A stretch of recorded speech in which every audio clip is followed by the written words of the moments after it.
Манай хүү бол одоо элегний цирроз нэлээд тийм одоо эцсийн шатанда элэг солихоос өөр эмчилгээ байхгүй гэдээ бид хоёр нэг хэд тоноол эмнэлэгт төвтэй хэд тоноод эмнэлэгт төвтэй тэгэл одоо арга тасарсан доонорч байхгүй тийм байсан. Тэгээд залуу хүн болохтой зэрэг нөгөө хийлээ тийм юу анзаарахгүй харахгүй явжсэн чинь нүд мэдэн ногоор хөвцөн байхгүй. Тэгэл ер нь айгүй тамирт хийхэ байхгүй ажил хийх чадваргүй би ягаал сулдаал хоолундаа ч идэж явахгүй тийм байдалтай болоод тэгээ юу болов яав юу гэж үзүүлсэн чи тийм элегний циррозтой болсон байсан.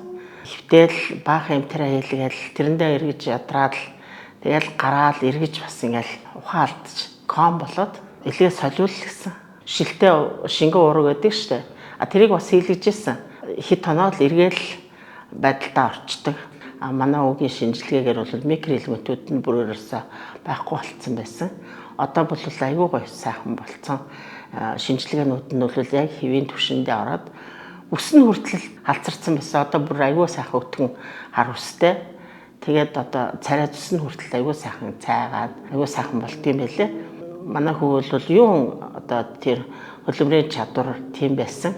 Одоо бол машин тэргээ бариад айгүй сайхан байгаа. Ер нь айгүйх баярлж байгаа амин чанартаа.